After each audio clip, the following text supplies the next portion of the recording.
Buenas tardes, estamos aquí en esta actividad de justicia legítima, justamente, que estuvimos hablando de derecho laboral, de democracia, de la democratización de la justicia con el doctor Lockhart. Queríamos preguntarle justamente, en base a su exposición, usted decía que justamente en este ámbito, en esta cuestión, como estamos viendo el Estado en este momento, estamos casi en un paradigma de dictadura, ¿es así? Recuperaba la expresión de su santidad el Papa Francisco, que habla en verdad de dictaduras financieras o financierismo, o sea, como el gobierno de los estados aparece reducido por obra de corporaciones, en donde prima un interés del orden individual, particular, bien mezquino, por sobre el bien común. Desde esa lógica, entonces, esa es la negación misma de la democracia. Por eso el Papa Francisco hace esa referencia. Justamente, sí, porque estamos primando una minoría, como hablamos, de un muy pequeño porcentaje de la población, de los muy ricos, como decían algunos de los expositores hoy aquí, manejando los destinos de toda una nación, con intereses mezquinos y propios, ¿no? Por eso decíamos que en definitiva el balance, el contrapeso de la justicia es la protección del más débil. Desde ese lugar los más vulnerables, los más desfavorecidos tienen que encontrar refugio en el Poder Judicial. El Poder Judicial nace precisamente para atender esas asimetrías. Y luego, si tuviera poder, no necesita el juez para que le reconozca poder, porque lo ejerce directamente. Quien ocurre un juez es para que le reconozca el derecho e imponga ese límite al poder. Entonces la función del Poder Judicial es esa, es la base de su legitimación. Si así no lo cumple, en verdad nace el descrédito y el desprestigio, que es lo que hay que evitar. ¿Qué es lo que estamos viendo en este momento, por cierto? Este ataque hacia los jueces laborales, lo que vimos por parte del gobierno hace pocos días atrás, esta cuestión de hablar de mafias de jueces laborales, cuando sabemos que el trabajador es uno de los últimos eslabones de la cadena, que cuando sale a reclamar justicia, como decimos, cuando pide justicia, es porque evidentemente se le está vulnerando un derecho, ¿verdad? Bueno, eso es lamentable porque en verdad es una visión no solo equivocada, sino definitivamente a eliminar de un modelo democrático donde hay que respetar la función que cumple cada uno de los poderes de Estado. Pero el fuero laboral está llamado a proteger al trabajador, porque eso es lo que siempre se define como orden público laboral. En esa lógica, luego, si la pretensión es destruir el fuero del trabajo, la alocución debería ser más categórico, no debería encerrar ningún eufemismo. No descargar sobre la situación del fuero la imposibilidad de un desarrollo económico, porque ya vemos que las medidas, así como lo explicaron, no guardan ninguna correlación, no tienen ningún impacto. Ahora, desde otra perspectiva, yo digo en definitiva que en verdad la situación de pobreza, de inequidad, de exclusión, el desempleo que crece, la caída del salario real, son todos condicionantes de violencia social. O sea, de algún modo hay que atender ese factor, ese fenómeno, porque es lo que conlleva, de una parte también, a una situación de inseguridad que se vive cotidianamente. Totalmente, la falta de inclusión va directamente hacia esa situación. Inevitablemente es así. Entonces, de esa perspectiva, bueno, sumado a otros factores, puede ser el desgobierno de la cuestión policial, la autonomía que cobran esos cuerpos, o quizá la complicidad de algunos sectores políticos respecto de labores, y de otra parte también la circulación de tóxicos, la circulación de armas.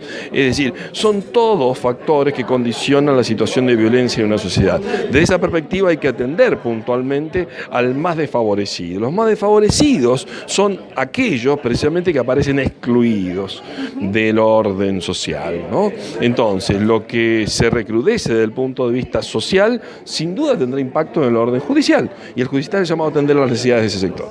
Seguramente, y ahora pasando a otro tema que tiene que ver directamente con la Cámara en la que usted está, este rechazo al fallo injusto, por cierto, del 2x1, esta cuestión tremenda que ya algunos salieron a pedir y a tratar de que se cumpla, salieron a pedir enseguida clemencia cuando no fueron clementes con sus víctimas, ¿verdad, doctor? Bueno, yo antes y después del fallo de la Corte me pronuncié en contra de la aplicación del 2x1 en las causas de lesa humanidad.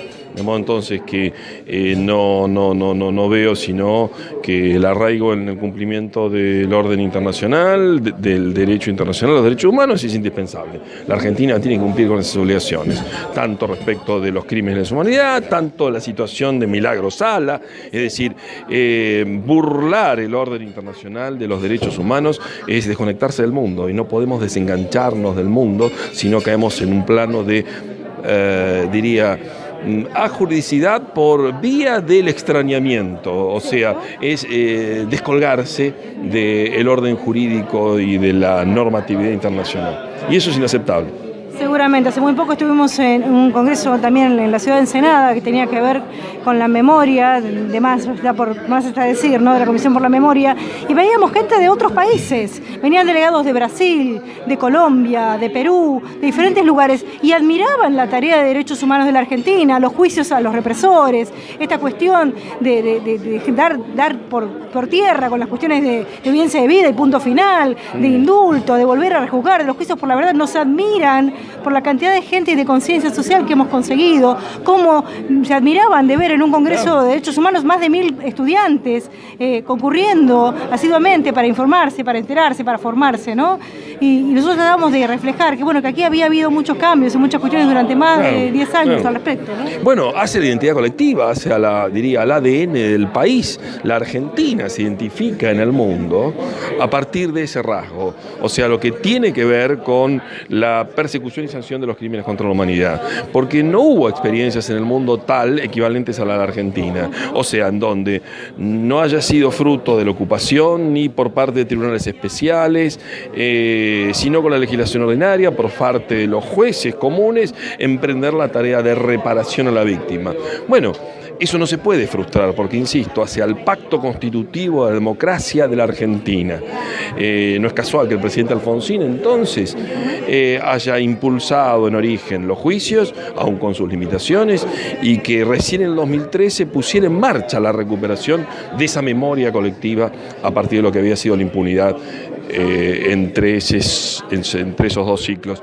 De modo entonces que la Argentina está llamada a marcar el rumbo, fue identificada desde ese lugar y constituye un faro, es el horizonte de tantos otros países, y no puede haber retroceso, no puede ni debe haber, porque en definitiva hay una visión bastante ingenua, simplista, a veces de considerar que las cosas ya están consolidadas y que aparecen perfeccionadas y definitivamente adquieren carta de ciudadanía y no hay retrocesos. No. Desde siempre, no hay positivismo aquí. No. Desde siempre hay que atender que el fenómeno tiene que ajustarse a una demanda cotidiana y un empeño cotidiano del día a día, en donde nada se consolida sino a través del reclamo y la profundización de la memoria colectiva. Eso es indispensable. Muchísimas gracias, doctor. No, gracias a ustedes. Muchas gracias. Bueno.